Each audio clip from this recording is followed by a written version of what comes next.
नमस्कार। आकाशवाणी से प्रस्तुत है समाचार संध्या।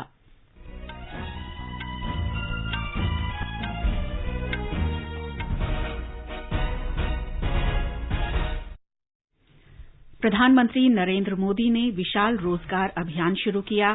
केंद्र सरकार में विभिन्न पदों पर 75,000 नवनियुक्त कर्मियों को नियुक्ति पत्र सौंपे। मध्य प्रदेश में प्रधानमंत्री आवास योजना ग्रामीण के अंतर्गत 4,51,000 से अधिक परिवारों को अपना घर मिला। श्री मोदी ने कहा, प्रधानमंत्री आवास योजना सामाजिक और आर्थिक सशक्तिकरण का साधन बन गई है। स्वास्थ्य मंत्री मनसुख मांडविया ने कहा, भारतीय जन औषधि परियोजना से नागरिकों को 18,000 करोड़ रुपए की बचत। भारतीय अंतरिक्ष अनुसंधान संगठन पहले वाणिज्यिक उपग्रह LVM-3 का मध्य रात्रि में श्रीहरिकोटा से प्रक्षेपण करेगा। प्रधानमंत्री नरेंद्र मोदी कल दीपावली की पूर्व संध्या पर अयोध्या में दीपोत्सव समारोह में शामिल होंगे। चीन के राष्ट्रपति शी चिनफिंग ने आज पेइचिंग में चाइनीज कम्युनिस्ट पार्टी के राष्ट्रीय सम्मेलन में तीसरी बार राष्ट्रपति का कार्यकाल सुरक्षित किया। और T20 क्रिकेट विश्व कप में कल मेलबर्न में भारत और पाकिस्तान आमने सामने होंगे। आज न्यूजीलैंड ने ऑस्ट्रेलिया को और इंग्लैंड ने अफगानिस्तान को हराया।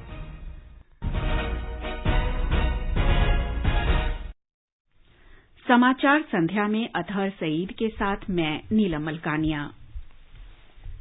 प्रधानमंत्री नरेंद्र मोदी ने आज 10 लाख कर्मियों के लिए विशाल भर्ती अभियान रोजगार मेले का शुभारंभ किया। इस अवसर पर पहले चरण में केंद्र सरकार के विभिन्न पदों के लिए 75,000 नवनियुक्त कर्मियों को नियुक्ति पत्र सौंपे गए। प्रधानमंत्री ने वीडियो कॉन्फ्रेंस के माध्यम से नवनियुक्त कर्मियों को संबोधित करते हुए कहा कि युवाओं को रोजगार के अवसर प्रदान करने की दिशा में ये एक महत्वपूर्ण कदम है। प्रधानमंत्री ने कहा कि इस बार हमने सामूहिक रूप से नियुक्ति पत्र देने की शुरुआत की है। बीते 8 वर्षों में पहले भी लाखों युवाओं को नियुक्ति पत्र दिए गए हैं, लेकिन इस बार हमने तय किया कि इकट्ठे नियुक्ति पत्र देने की परंपरा भी शुरू की जाए, ताकि डिपार्टमेंट में भी टाइम बाउंड प्रक्रियाएं पूरा करने और निर्धारित लक्ष्य को जल्द से पार करने का एक सामूहिक स्वभाव बने, सामूहिक प्रयास। प्रधानमंत्री मोदी ने कहा कि देश हर क्षेत्र में आत्मनिर्भर बनने की ओर अग्रसर है। उन्होंने इस बात पर जोर दिया कि विकसित राष्ट्र बनने का लक्ष्य सभी के योगदान से पूरा किया जा सकता है। विकसित भारत के संकल्प की सिद्धि के लिए हम आत्मनिर्भर भारत के रास्ते पर चल रहे हैं। इसमें हमारे इनोवेटर्स, हमारे एंटरप्रेन्योर्स, हमारे उद्यमी, हमारे किसान, सर्विसेज और मैन्युफैक्चरिंग से जुड़े हर किसी की बहुत बड़ी भूमिका है। यानी विकसित भारत का निर्माण सबके प्रयास से ही संभव है। प्रधानमंत्री ने कहा कि भारत अब 5वीं सबसे बड़ी अर्थव्यवस्था है। 8 वर्षों में किए गए सुधारों के कारण ही ये उपलब्धि हासिल हुई है। उन्होंने कहा कि युवाओं के कौशल विकास पर ध्यान केंद्रित करने, स्वरोजगार की पहल का समर्थन, ग्रामीण अर्थव्यवस्था को बढ़ावा देने, स्टार्टअप व्यवस्था के लिए अनुकूल माहौल बनाने तथा बुनियादी ढांचे के विकास ने विभिन्न स्तरों पर रोजगार के अवसर पैदा किए हैं। प्रधानमंत्री मोदी ने कहा कि कुछ ही वर्षों में देश में 80,000 स्टार्टअप सामने आए हैं और लाखों लोग इन स्टार्टअप्स में काम कर रहे हैं। उन्होंने विश्वास व्यक्त किया कि मजबूत डिजिटल बुनियादी ढांचे को बढ़ावा देने और 5G नेटवर्क के विस्तार से लोगों को अधिक रोजगार मिलेगा। प्रधानमंत्री ने नवनियुक्त कर्मियों को बधाई देते हुए कहा कि देश के कर्मयोगियों के प्रयासों से सरकारी विभागों की दक्षता बढ़ी है। कार्मिक, लोक शिकायत और पेंशन राज्य मंत्री डॉक्टर जितेंद्र सिंह ने कहा कि ये एक ऐतिहासिक दिन है। इन नियुक्तियों की विशेषता एक ये भी है कि भारत सरकार के लगभग सभी विभागों और मंत्रालयों में ये नियुक्तियां की जा रही हैं। गृह मंत्रालय से रेलवे तक, शहरी विकास से ग्रामीण विकास तक, स्वास्थ्य से शिक्षा तक। एक ये भी विशेषता कि इन नियुक्तियों के लाभार्थी देश के लगभग सभी राज्यों और केंद्र शासित प्रदेशों में फैले हुए हैं और साथ ही साथ ये नियुक्तियां लगभग सभी पदों पर, सभी स्तर पर की जा रही हैं।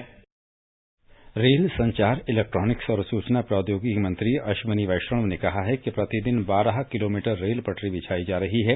पहले ये आंकड़ा 4 किलोमीटर प्रतिदिन का था। उन्होंने कहा कि आने वाले दिनों में प्रतिदिन 20 किलोमीटर रेल पटरी बिछाई जाएगी। श्री वैष्णव ने आज जयपुर में आयोजित रोजगार मेले में हिस्सा लिया। उन्होंने कहा कि प्रधानमंत्री रेल विभाग पर विशेष ध्यान दे रहे हैं। पिछले 8 वर्ष के दौरान रेल विभाग में कई महत्वपूर्ण बदलाव किए गए हैं। रेलवे स्टेशनों का निर्माण कार्य भी शुरू किया गया है। ज्यादातर रेलवे स्टेशनों का मास्टर प्लान तैयार हो चुका है। 3 स्टेशन के अनुभव को लेके 200 स्टेशन का काम हाथ में लिया है। 200 स्टेशन को वर्ल्ड क्लास स्टेशन के हिसाब से करने का काम चालू हुआ। अब तक 138 स्टेशन का मास्टर प्लान तैयार हुआ है। 47 स्टेशन के टेंडर हो गए और 41 स्टेशन पे काम चालू हो गया है। श्री वैष्णव ने कहा कि भारत दुनिया का 6ठा देश बन गया है जिसके पास अपना 4G और 5G नेटवर्क है। रोजगार मेले में 300 से ज्यादा युवाओं को नियुक्ति पत्र दिए गए। वित्त मंत्री निर्मला सीतारामन ने तमिलनाडु के चेन्नई में केंद्र सरकार के अलग अलग विभागों में रोजगार के लिए 230 लाभार्थियों को नियुक्ति पत्र सौंपे। सामाजिक न्याय और अधिकारिता राज्य मंत्री नारायणसामी ने कोयम्बटूर में लाभार्थियों से बातचीत में कहा कि ये प्रधानमंत्री की ओर से दिवाली का उपहार है। केंद्रीय मंत्री पीयूष गोयल ने आज मुंबई में रोजगार मेले में नियुक्ति पत्र प्राप्त करने वाले युवाओं को बधाई दी है। पत्तन, पोत परिवहन और जलमार्ग मंत्री सर्बानंद सोनोवाल ने आज गुवाहाटी में रोजगार मेले में 212 नवनियुक्त उम्मीदवारों को नियुक्ति पत्र सौंपे। इलेक्ट्रॉनिक सूचना प्रौद्योगिकी और कौशल विकास राज्य मंत्री राजीव चंद्रशेखर ने आज कोच्चि में रोजगार मेले में कहा कि कोविड उपरांत भारत दुनिया में सबसे तेज गति से बढ़ने वाली अर्थव्यवस्था बन गया है। उन्होंने 144 लोगों को नियुक्ति पत्र प्रदान किए। ये समाचार हमारी वेबसाइट newsonair.com/hindi और हमारे mobile app news on AIR पर भी उपलब्ध हैं। आपकी और राष्ट्र की तरक्की एक ही सिक्के के 2 पहलू हैं। देश को जोड़ने वाली सड़कें, वाटरवेज, विश्व स्तरीय स्कूल और अस्पताल, टेक्नोलॉजी से कामकाज आसान, जन कल्याण की योजनाएं, नए रोजगार, इस बहुआयामी प्रगति को गति देने में आपके टीडीएस की महत्वपूर्ण भूमिका है। 30 सितंबर 2022 को समाप्त तिमाही के लिए टीडीएस ई फाइल करने की अंतिम तिथि 31 अक्टूबर है। अंतिम तिथि के बाद टीडीएस फाइल करने पर प्रतिदिन 200 का शुल्क और 1 लाख रुपए तक का जुर्माना देना होगा। पैन तथा टैन का सही ब्यौरा देना न भूलें। यदि टीडीएस या टीसीएस योग्य कोई लेन देन नहीं है तो ट्रेसेस पोर्टल पर सूचित करना अनिवार्य है। अधिक जानकारी के लिए www.incometax.gov.in पर जाएं। प्रत्येक आयकर दाता एक राष्ट्र निर्माता। अरे ताऊ, अपना पीएनबी का केसीसी अकाउंट रिन्यू करवा लिया क्या? नहीं, जाने का टाइम ही नहीं मिल रहा है। तो अपने फोन से खुद ही कर लो। अच्छा, वो कैसे? बस अपने फोन से घर बैठे बैठे एसएमएस, मिस कॉल, OIVR के जरिए तुरंत अपना केसीसी रिन्यू करो या फिर पीएनबी की वेबसाइट पर केसीसी डिजिटल रिन्यूअल पे जाओ और OTP से अपना अकाउंट वेरीफाई करो। बस हो गया आपका केसीसी रिन्यूअल। है ना आसान? पंजाब नेशनल बैंक, भरोसे का प्रतीक। समाचार संध्या में आपका फिर स्वागत है। प्रधानमंत्री नरेंद्र मोदी ने आज मध्य प्रदेश के 4,51,000 से अधिक परिवारों को प्रधानमंत्री आवास योजना ग्रामीण के अंतर्गत आवास प्रदान किए। प्रधानमंत्री ने सतना में आयोजित कार्यक्रम को वर्चुअल माध्यम से संबोधित किया। उन्होंने कहा कि मकानों के निर्माण से मकान मालिक के साथ पूरे गांव की प्रगति होती है। मैं मध्य प्रदेश की उन लाखों बहनों को आज विशेष बधाई देता हूं जो आज अपने घर की मालकिन बनी हैं और लाखों रुपयों के बने घर आपको लखपति बना दिया है। पहले आकांक्षाएं, ये सपने सामने आते ही नहीं थे क्योंकि बिना घर के ये संभावनाएं दब जाती थी। मुझे विश्वास है अब जब इन साथियों को ये नए घर मिल गए हैं तो अपने सपनों को सच करने की नई ताकत भी मिली है। प्रधानमंत्री ने कहा कि सरकार खाद्य वितरण दुकानों को प्रधानमंत्री किसान समृद्धि केंद्र के रूप में परिवर्तित कर रही है। अब किसानों के प्रयोग में आने वाली प्रत्येक सामग्री इन केंद्रों पर उपलब्ध होगी। उन्होंने कहा कि भविष्य में किसानों के लिए इन केंद्रों पर ड्रोन भी उपलब्ध होंगे। यूरिया उर्वरक के चयन की समस्या पर श्री मोदी ने कहा कि सभी उर्वरक जल्दी ही भारत के नाम से उपलब्ध होंगे। उन्होंने कहा कि उर्वरक पर स्पष्ट तौर पर उसकी कीमत लिखी होगी और कोई भी उनसे अधिक दाम नहीं वसूल पाएगा। आज महंगी खाद खरीदनी पड़ रही है, यूरिया जिसके एक बैग की कीमत आज 2000 रुपये से ज्यादा है, उसे हम किसानों को सिर्फ 266 रुपये में उपलब्ध करा रहे हैं। 2000 रुपये की बैग 300 रुपये से भी कम रुपयों में दे देते हैं, किसानों पर बोझ ना पड़े। इसलिए इस वर्ष सरकार 2 लाख करोड़ रुपये से ज्यादा खर्च इसके पीछे कर रही है। प्रधानमंत्री ने कहा कि पिछली सरकारों ने आवास देने के नाम पर अपनी इच्छाएं थोपी और हमने स्वतंत्रता दी है। उन्होंने कहा कि अकेले मध्य प्रदेश में लगभग 30 लाख आवास बनाए गए हैं। उन्होंने कहा कि विकसित भारत के लिए यात्रा जारी रहेगी। मध्य प्रदेश में ही अभी तक 22,000 करोड़ रुपये इन घरों को बनाने में खर्च हुए हैं। अब आप भी सोच सकते हैं 22,000 करोड़ गए कहां? घर बना, लेकिन जिन पैसों से घर बना ना, वो पैसे मध्य प्रदेश के अलग अलग कामों में गए, लोगों के घरों में गए, लोगों की दुकान चलाने वालों को मिले, कारखाना चलाने वालों को मिले, ताकि लोगों की आय बढ़े। पहले का अर्थ ये है, ये घर सबके लिए तरक्की लेकर आ रहे हैं। सूचना और प्रसारण तथा खेल और युवा मामले मंत्री अनुराग सिंह ठाकुर ने कहा है कि प्रधानमंत्री नरेंद्र मोदी के नेतृत्व में भारत 5वीं सबसे बड़ी अर्थव्यवस्था बन गया है। उन्होंने कहा कि देश में रिकॉर्ड निवेश हुआ है और सरकार आयात घटाने तथा निर्यात बढ़ाने पर जोर दे रही है। श्री ठाकुर ने चंडीगढ़ में दूरदर्शन और आकाशवाणी केंद्र में स्वच्छता अभियान की समीक्षा के बाद आकाशवाणी के साथ एक साक्षात्कार में ये बात कही। उन्होंने कहा, गैर जरूरी और अड़चनें पैदा करने वाले कानूनों को हटाया जा रहा है और कारोबार करना सरल किया गया है। श्री ठाकुर ने प्रधानमंत्री नरेंद्र मोदी द्वारा 75,000 रोजगार प्रदान करने पर कहा कि ये प्रधानमंत्री की ओर से युवाओं को धनतेरस का उपहार है। उन्होंने कहा कि रिकॉर्ड समय में 20 लाख रोजगार दिए जाएंगे। श्री ठाकुर की उपस्थिति में पंजाब विश्वविद्यालय के सभागार में आयोजित रोजगार मेले के दौरान 9 विभागों के 202 छात्रों को डाक, रेल, कराधान आदि क्षेत्रों में रोजगार मिले। नल से जल, प्रधानमंत्री आवास योजना, उज्ज्वला योजना समेत कई कल्याणकारी योजनाओं का उल्लेख करते हुए केंद्रीय मंत्री ने कहा कि सरकार गरीबों और जरूरतमंदों की आकांक्षाओं को पूरा कर रही है।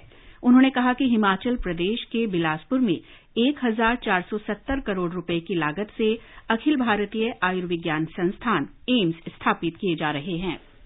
प्रधानमंत्री भारतीय जन औषधि परियोजना से रोगियों के इलाज के निजी खर्च में उल्लेखनीय कमी आई है और पिछले 8 वर्ष के दौरान नागरिकों को 18,000 करोड़ रुपए की बचत हुई है। केंद्रीय स्वास्थ्य मंत्री डॉक्टर मनसुख मांडविया ने एक ट्वीट में कहा कि सरकार सभी को स्वास्थ्य देखभाल की गुणवत्ता युक्त और सस्ती सेवाएं उपलब्ध कराने के लिए प्रतिबद्ध है। योजना की शुरुआत सस्ते दामों पर गुणवत्ता युक्त दवाइयां उपलब्ध कराने के लिए की गई थी। सरकार ने मार्च 2025 तक प्रधानमंत्री भारतीय जन औषधि केंद्रों की संख्या 10,500 पहुंचाने का लक्ष्य रखा है।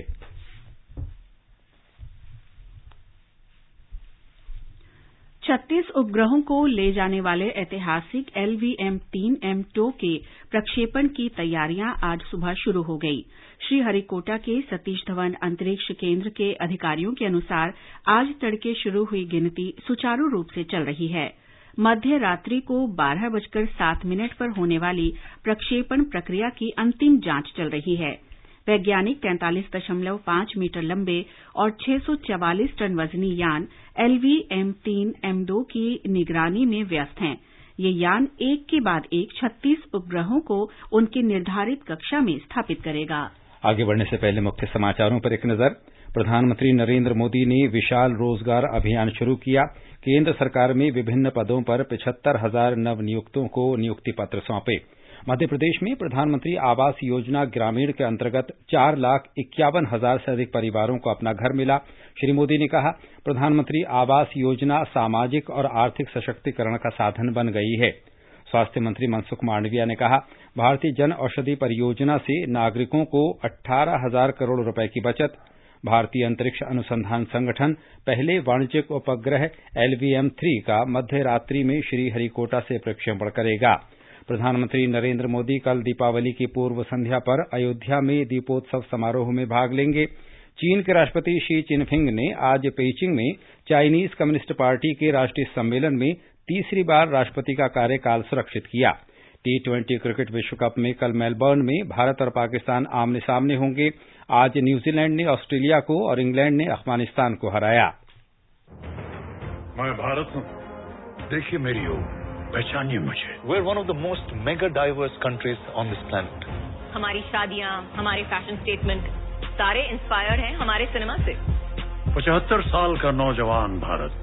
What we are really going to see India become is a powerhouse. India 2.0. The Journey of India 14 अक्टूबर से प्रत्येक शुक्रवार शाम 7 बजे हिंदी में और रात 10 बजे अंग्रेजी में DD नेशनल पर। मध्य प्रदेश के रीवा जिले में बीती रात बस दुर्घटना में 15 लोगों की मृत्यु हो गई और 35 अन्य घायल हो गए। दुर्घटना राष्ट्रीय राजमार्ग संख्या 30 पर बस के एक ट्रोलर से टकराने से हुई। ये बस जबलपुर से प्रयागराज जा रही थी। जिला प्रशासन के अधिकारियों ने घटनास्थल पर पहुंचकर राहत और बचाव कार्य शुरू कर दिया है। मध्य प्रदेश के मुख्यमंत्री शिवराज सिंह चौहान ने उत्तर प्रदेश के मुख्यमंत्री योगी आदित्यनाथ से फोन पर बात की और राहत कार्यों की जानकारी दी। मुख्यमंत्री योगी आदित्यनाथ ने प्रत्येक मृतक के निकटतम परिजन को 2 लाख रुपए की अनुग्रह राशि और प्रत्येक घायल को 50-50 हजार रुपए देने की घोषणा की है। राष्ट्रपति द्रौपदी मुर्मू, उपराष्ट्रपति जगदीप धनखड़ और प्रधानमंत्री नरेंद्र मोदी ने दुर्घटना पर दुख व्यक्त किया है। रक्षा राज्य मंत्री अजय भट्ट ने आज जम्मू कश्मीर के ऊधमपुर में उत्तरी कमान मुख्यालय का दौरा किया। केंद्रीय राज्य मंत्री ने वरिष्ठ अधिकारियों से मुलाकात की और रक्षा से संबंधित विभिन्न मुद्दों पर विचार विमर्श किया। उन्होंने देश के लिए अपने जीवन की आहुति देने वाले वीर जवानों को ध्रुव युद्ध स्मारक पर श्रद्धांजलि अर्पित की। श्री भट्ट ने शौर्य दिवस पर मोटरसाइकिल रैली को झंडी दिखाकर रवाना किया। रैली का समापन नई दिल्ली स्थित राष्ट्रीय समर स्मारक पर 27 अक्टूबर को होगा। उत्तर प्रदेश में अयोध्या में कल होने वाले भव्य दीपोत्सव की तैयारियां जोरों पर है। ये छठा दीपोत्सव है जिसका आयोजन योगी आदित्यनाथ सरकार कर रही है। प्रधानमंत्री इस भव्य समारोह में पहली बार शामिल होंगे। इस वर्ष सरयू के घाटों और प्राचीन नगरी में 15 लाख से अधिक मिट्टी के दिए प्रज्वलित करने का लक्ष्य है। दीपोत्सव से जुड़े क्षेत्रों में बड़े पैमाने पर स्वच्छता अभियान चलाया जा रहा है। धनतेरस का पर्व आज देश के विभिन्न भागों में मनाया जा रहा है। धनतेरस को धन त्रयोदशी और धनवंतरी जयंती के रूप में भी जाना जाता है। लोग इस दिन को नई खरीदारी के लिए शुभ मानते हैं।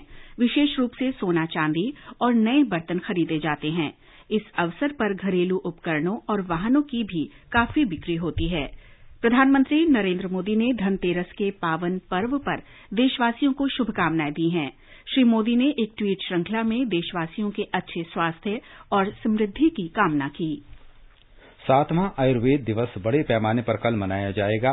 देश में प्राचीनतम औषधि पद्धति को बढ़ावा देने के उद्देश्य से वर्ष 2016 से धनवंतरी जयंती आयुर्वेद दिवस के रूप में मनाई जा रही है। मुख्य कार्यक्रम नई दिल्ली में आयोजित किया जाएगा।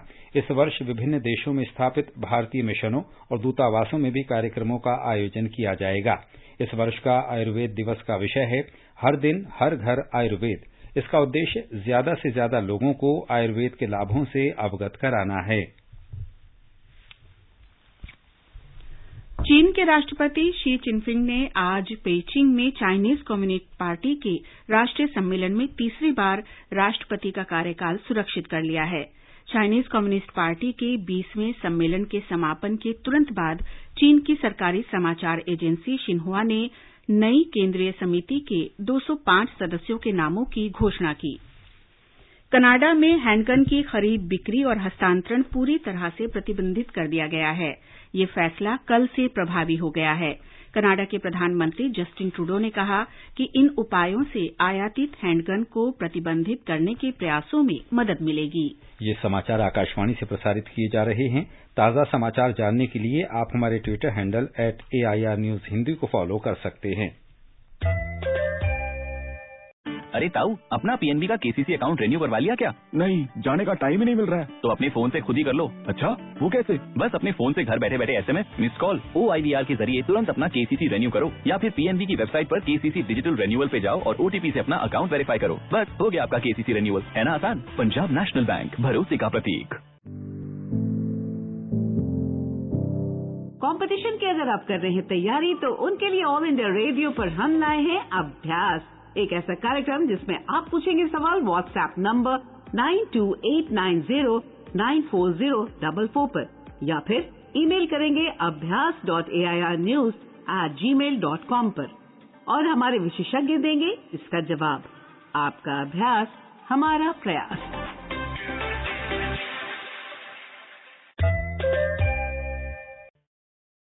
ये आकाशवाणी है।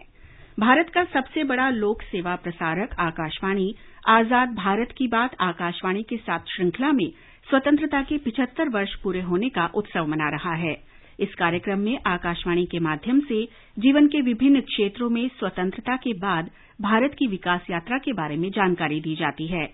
आज की कड़ी में हम प्रस्तुत कर रहे हैं खेलों में वर्ष 2014 से आगे भारत की उपलब्धियों की जानकारी। आजादी के बाद भारत ने विभिन्न क्षेत्रों में कई उपलब्धियां हासिल की और खेल भी इससे अछूता नहीं है। भारतीय खिलाड़ियों ने समय समय पर देश को गौरवान्वित किया है। केंद्रीय युवा मामले और खेल मंत्रालय ने देश में खेलों को बढ़ावा देने के लिए कई कदम उठाए हैं। भारतीय खेल प्राधिकरण को देश में खेल और खेलों की उन्नति का श्रेय दिया जाता है। पिछले 8 सालों में देश में खेल जगत की तस्वीर बदली है। इस सफलता का कारण सरकार की टारगेट पोडियम स्कीम टॉप्स है, जिसे मई 2015 में लॉन्च किया गया था। इस योजना के तहत मुख्य रूप से एथलेटिक्स, बैडमिंटन, बॉक्सिंग, तीरंदाजी, कुश्ती और निशानेबाजी जैसे खेलों पर ध्यान दिया जाता है। इस योजना का उद्देश्य उन खिलाड़ियों की प्रतिभा का पहचान करना था जिनमें ओलंपिक पदक जीतने की क्षमता है। टॉप्स के बाद सरकार ने युवा और प्रतिभाशाली खिलाड़ियों को एक मंच देने के लिए खेलो इंडिया योजना शुरू की, जो 2017-18 में शुरू हुई। फिट इंडिया मूवमेंट की शुरुआत प्रधानमंत्री नरेंद्र मोदी ने 29 अगस्त 2019 को राष्ट्रीय खेल दिवस के अवसर पर की थी। फिटनेस एक शब्द नहीं है, बल्कि स्वस्थ और समृद्ध जीवन की एक जरूरी शर्त है। हमारी संस्कृति में तो हमेशा से ही फिटनेस पर बहुत ज्यादा जोर दिया गया है। फिट इंडिया मूवमेंट ने देश में खेलों को नई दिशा देने में अहम भूमिका निभाई है। देश के युवाओं में सर्वश्रेष्ठ प्रतिभा को पहचानने के लिए स्पोर्ट्स टैलेंट सर्च पोर्टल 2017 में लॉन्च किया गया था। 2014 में इंचियोन एशियाई खेलों में भारत ने 11 स्वर्ण सहित कुल 57 पदक जीते। पुरुष हॉकी टीम ने 16 साल के लंबे इंतजार के बाद एशियाई खेलों में स्वर्ण पदक जीता था। भारत ने 2017 में पुरुषों के अंडर 17 फुटबॉल विश्व कप की मेजबानी की। ये पहली बार था जब भारत ने फीफा टूर्नामेंट की मेजबानी की थी। भारत की स्टार महिला बैडमिंटन खिलाड़ी पीवी सिंधु ने बासेल में 2019 विश्व कप चैंपियनशिप में महिला सिंगल्स का खिताब जीता। सिंधु 2016 में रियो ओलंपिक में रजत पदक विजेता और 2021 में टोक्यो ओलंपिक में कांस्य पदक विजेता हैं। भारत के लिए शानदार साल रहा वर्ष 2018, जब मैरी कॉम ने जीता वर्ल्ड बॉक्सिंग का खिताब।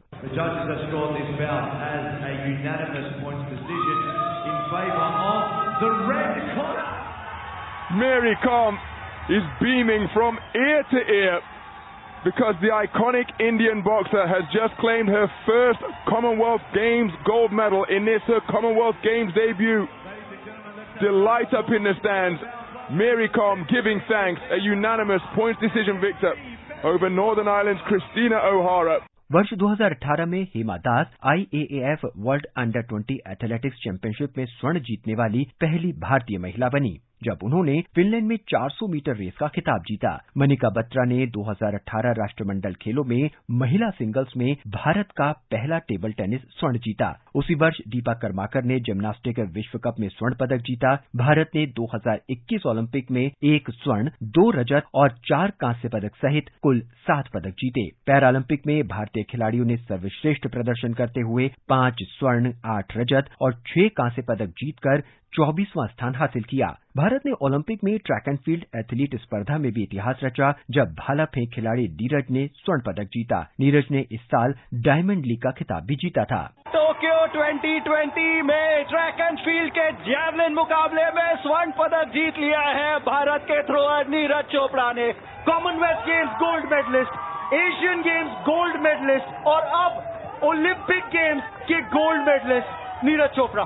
राष्ट्रमंडल खेलों में भारत का प्रदर्शन 2022 में भी अभूतपूर्व था। क्योंकि वो 61 पदकों के साथ चौथे स्थान पर रहा था। भारोत्तोलन, कुश्ती और मुक्केबाजी में भारत का दबदबा रहा। पुरुष बैडमिंटन में 2022 में पहली बार थॉमस कप का खिताब जीतकर भारत ने इतिहास रच दिया और इसी साल देश की स्टार पहलवान विनेश फोगाट ने विश्व कुश्ती चैंपियनशिप में कांस्य पदक जीतकर इतिहास रचा। शतरंज ओलंपियाड भी भारत में पहली बार तमिलनाडु के मामल्लापुरम में सफलतापूर्वक आयोजित किया गया था। आजाद भारत की बात आकाशवाणी के साथ ट्विटर @AIR न्यूज अलर्ट्स पर, YouTube channel news on AIR official पर, news on AIR app, Facebook और इंस्टाग्राम पर भी सुना जा सकता है। और अब ऑस्ट्रेलिया में खेले जा रहे 2020 क्रिकेट विश्व कप की खबरों के साथ हैं नवीन सक्सेना।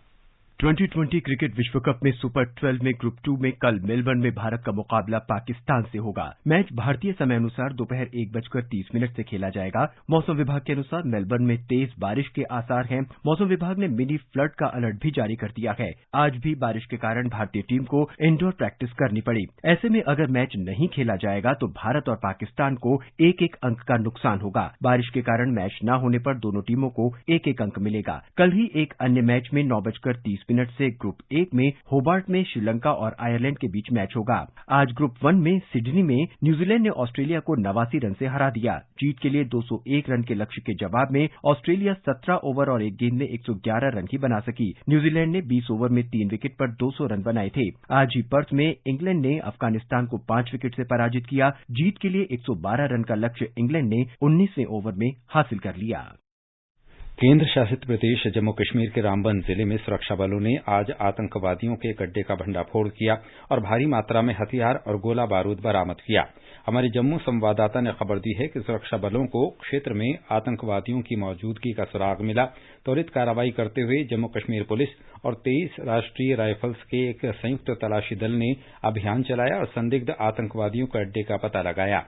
इस संबंध में बनिहाल थाने में प्राथमिकी दर्ज कराई गई है और जांच चल रही है। जत्थेदार श्री अकाल तख्त साहिब हरप्रीत सिंह ने गुरुद्वारा हेमकुंड साहिब रोपवे के शिलान्यास के लिए प्रधानमंत्री नरेंद्र मोदी को धन्यवाद दिया है। ये रोपवे गोविंद घाट और हेमकुंड साहिब को जोड़ेगा। इस रोपवे के बनने से इन दोनों स्थानों की यात्रा एक दिन की बजाय 45 मिनट में पूरी हो जाएगी। भारतीय अंतर्राष्ट्रीय फिल्म समारोह के लिए भारतीय पैनोरमा ने 25 फीचर फिल्मों और 20 गैर फीचर फिल्मों के चयन की घोषणा की है। ये फिल्में 20 से 28 नवंबर के बीच आयोजित होने वाले 53वें भारतीय अंतर्राष्ट्रीय फिल्म समारोह में दिखाई जाएंगी। फीचर फिल्मों का चयन 12 सदस्यीय और गैर फीचर फिल्मों का चयन 6 सदस्यीय चयन समिति ने किया है। ब्रिटेन के पूर्व प्रधानमंत्री बोरिस जॉनसन आज ब्रिटेन वापस आ गए हैं और दूसरी बार प्रधानमंत्री बनने के प्रयास में जुट गए हैं। कुछ लोगों का मानना है कि उनके वापस आने से राजनीतिक उथल-पुथल में और तेजी आएगी। और अब कल के मौसम का पूर्वानुमान। राष्ट्रीय राजधानी दिल्ली में आमतौर पर आसमान साफ रहेगा। मुंबई में भी आमतौर पर आसमान साफ रहने की उम्मीद है। कोलकाता में आंशिक रूप से बादल छाए रहेंगे। चेन्नई में भी कहीं कहीं बादल छाए रहने और सामान्य बारिश होने की संभावना है। श्रीनगर, जम्मू, मुजफ्फराबाद और लेह में आसमान साफ रहेगा, जबकि गिलगित में आंशिक रूप से बादल छाए रहने के आसार हैं। पूर्वोत्तर में गुवाहाटी और गंगटोक में आसमान साफ रहेगा। शिलंग, अगरतला और ईटानगर में आंशिक रूप से बादल छाए रह सकते हैं। अंत में मुख्य समाचार एक बार फिर। प्रधानमंत्री नरेंद्र मोदी ने विशाल रोजगार अभियान शुरू किया।